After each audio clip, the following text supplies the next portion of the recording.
Alright, how's it going? So I just renovated my motorhome habitation door. I'm very pleased with the results. I tried to get spare parts from the manufacturer and to no success. They're all discontinued, so I was really stuck with what I had. So I'll just run you through what I did, and you can make your own mind up if you want to do the same.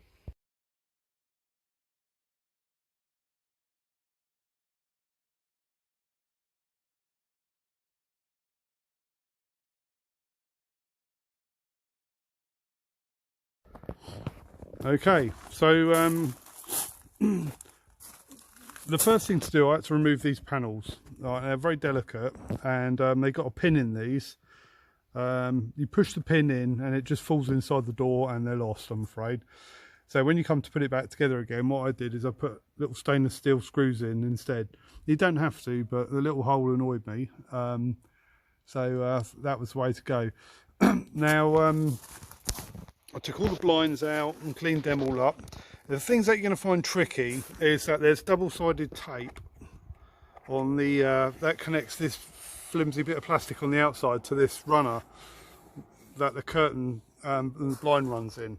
So get yourself a blunt table knife and just run that through gently, working your way all the way from the top to the bottom, and it cuts it off, or prizes it away quite nicely, not too difficult. Okay, so you got that on both sides all the way up here.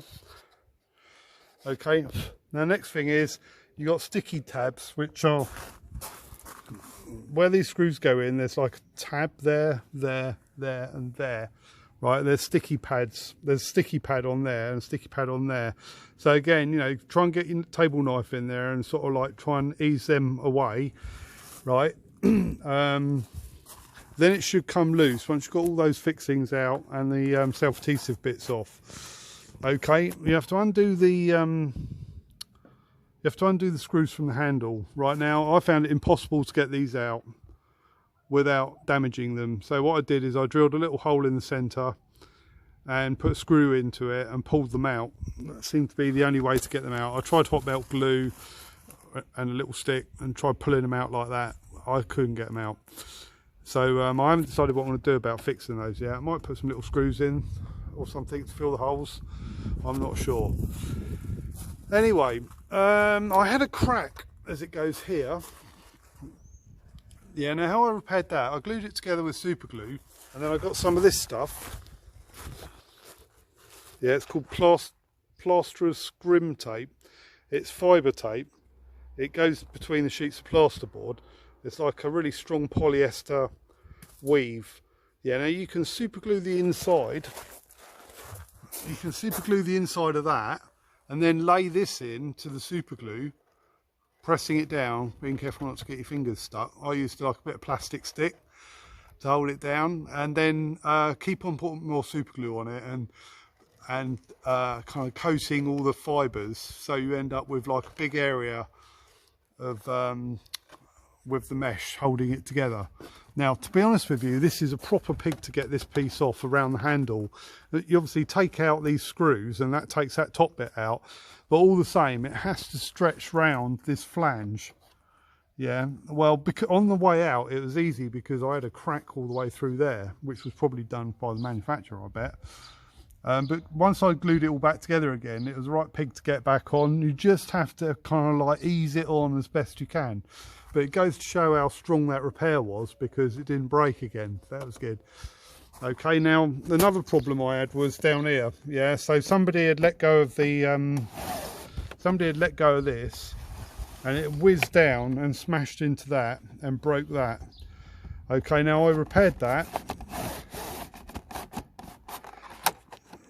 I repaired that by I cut some of that plastic. I've got some plastic.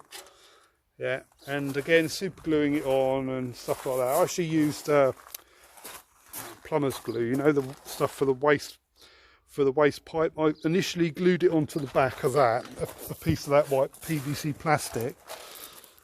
I've got that off of a bit of square ducting because I'm in the kitchen business. You know, that rectangular ducting for ducting out the extractor. It's a piece of that. So I cut that into the right shape and made that shape there.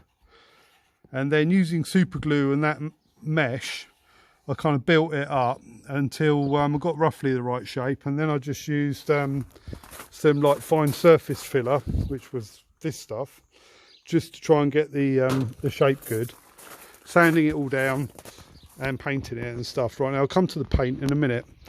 I didn't bother taking that off because it wasn't broken. Obviously take the bin off, took the sensor off, took that stay off at the top, took those brackets off in there that hold the window on. Okay, now the key thing is the paint. Okay, now this paint is brilliant. It's Zinzerol coat, exterior matte.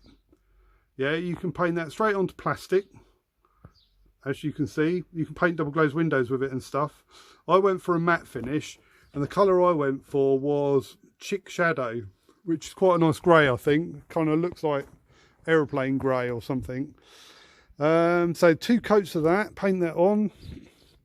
That went well. One of the real tricky bits actually was doing the rubbers. Yeah, but so I didn't take the rubbers off. What I did is I kind of held them back like that.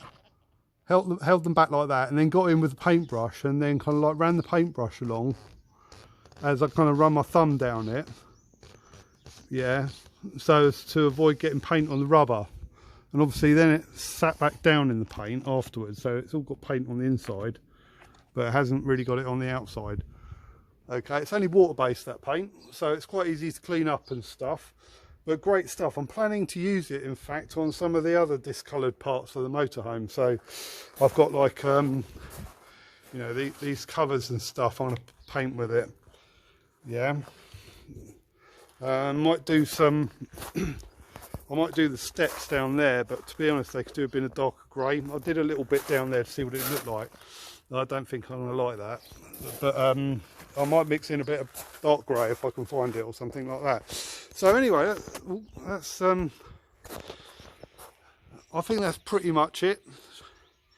But I think you'll agree, compared to the sort of discoloured plastic that was, I think it started off grey when it was new, maybe a creamy sort of grey, but it had gone green. Mine had kind of yellowy green. It was patchy and it had sort of like water streaks on it that didn't clean off, and it was looking pretty unsightly.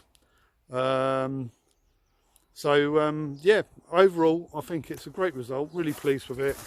I don't know how long it's going to last, but the paint stuff, all the painters swear by it and say it's brilliant stuff. So anyway, I hope this video has been of interest to you. If you like it, give it a thumbs up. Subscribe to my channel, because I'll keep on doing little repairs and bits and bobs. And you might have found me on another channel. I've got another channel where I'm a bit more mischievous, but this is my constructive channel. All right, cheers then.